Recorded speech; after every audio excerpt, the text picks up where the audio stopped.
Corona నుండి కోలుకొని డ్యూటీకి అనపర్తి ఎస్ఐ అలీఖాన్ హాజరయ్యారు. సంపూర్ణ ఆరోగ్యంతో డ్యూటీకి హాజరైన సందర్భంగా స్టేషన్ సిబ్బంది పూలతో ఘన స్వాగతం పలికారు. అనపర్తి సిఐ భాస్కర్ రావు పూలమాలతో ఘనంగా సత్కరించి స్వాగతం పలికారు. కరోనా మహమ్మారి విజృంభిస్తున్న లాక్డౌన్ సమయంలో అలీఖాన్ ప్రజలకు చేసిన సేవలు మరువలేనివని అన్నారు. ఈ సందర్భంగా ఆయన మాట్లాడుతూ ఎన్ని జాగ్రత్తలు తీసుకున్నా కరోనా బారిన పడక తప్పలేదని, మనోధైర్యంతో జాగ్రత్తలు పాటించి ట్రీట్మెంట్ తీసుకొని రికవరీ అయ్యానని ఆయన అన్నారు. నోటి ద్వారా ఉమ్ములో రక్తం రావడం వలన సీరియస్ అయితే హాస్పిటల్ అడ్మిట్ అయ్యి 11 రోజులు ట్రీట్మెంట్ పొంది అనపర్తి ప్రజల యొక్క ఆదరాభిమానంతో, వాళ్ళ దీవెనలతో, వాళ్ళ ఆశీస్సులతో బతికి బయటపడ్డాను. ఇప్పుడు ఆరోగ్యం బాగుంది. ఈరోజే జాయిన్ అయ్యాను. ఇంకా మెడిసిన్ వాడుతున్నాను.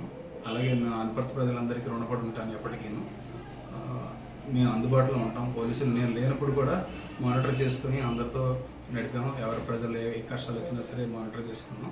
ఆ విధంగానే వచ్చే రోజుల్లో కూడా అదే కోఆపరేషన్ అందిస్తామని, అలాగే ప్రజలు కూడా వాళ్ళ దీవెనలు మాకు ఉండాలని ఆశిస్తున్నాను. Thank you very much.